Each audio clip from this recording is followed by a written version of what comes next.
Rais wa Uturuki Recep Tayyip Erdogan anasema kwamba Uturuki haina ajenda ya siri katika eneo la Mashariki ya Kati. Kwa mujibu wa rais huyo wa Uturuki, lengo la jamhuri hiyo ni kuhakikisha hali ya amani inazidi kuwepo katika eneo la Mashariki ya Kati.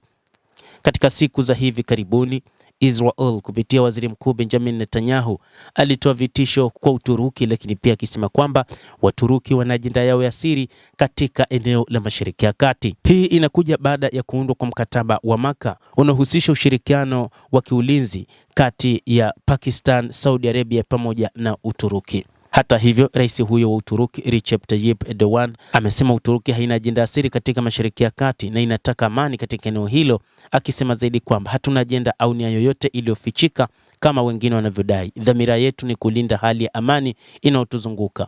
Tunaweza kuona kwamba matukio ya umwagaji damu yanapangwa kwa ajili ya eneo letu. Kwa msaada wa Mungu hatutaruhusu yatimie, aliambia kituo cha televisheni cha TRT haba baada ya mkutano wa baraza la mawaziri. Hakuna aliye na haki ya kutuamuru ni njia gani tunapaswa kufuata. Tutaendelea kutetea maslahi ya Uturuki, alisisitiza rais huyo wa Uturuki Recep Tayyip Erdogan. Kauli ya Erdogan ilikuja kujibu onyo la waziri mkuu Benjamin Netanyahu kwamba Tel Aviv haitavumilia uwepo wa kijeshi wa Uturuki nchini Syria. Moja kati ya mambo ambayo wakati huu yamekuwa ni mzozo ni kati ya Uturuki na Israel. Zimekuwa zikitofautiana kimtazamo kuhusu suala la Syria. Uturuki inaamini kwamba imepambana kwa kiasi kikubwa kuondoa utawala wa Bashar al-Assad ambao ulikuwa ukiunga mkono makundi ya kigaidi ya Uturuki, ikiwa ni pamoja na kundi la wafanyakazi la PKK. Na hata hivyo, wakati huu baada tu ya kuondolewa kwa Bashar al-Assad, kulikuwa na mashambulizi makali yaliyofanywa na Israel dhidi ya Syria, ambapo IDF ilifanya mashambulizi ya anga ikiamini kwamba inaharibu mifumo ya kiusalama pamoja na kuharibu silaha katika maghala mbalimbali yaliyopo huko Syria.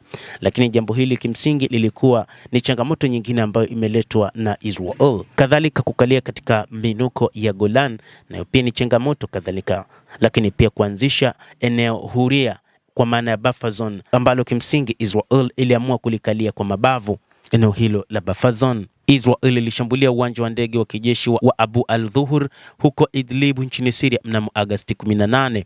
Mjumbe maalum wa rais wa Marekani kwa Syria na Iraq na balozi wa Marekani nchini Uturuki Tom Barak aliambia I24 TV kwamba shambulizi hilo la anga lingeweza kusababisha kuongezeka kwa kasi na uwezekano wa kuzuia mzozo wa moja kwa moja wa kijeshi kati ya Israel na Uturuki. Watazamaji, endelea kutufuatilia na nikusihi usisahau kulike, usisahau kucomment, kadhalika usisahau kusubscribe channel yetu hii ili upate habari hizi kwa mapana kupitia The World News. Mimi ni Adam Hussein. Endelea kuwa nasi wakati wote, endelea kutufuatilia ujue ni nini kinachojiri katika ulimwengu.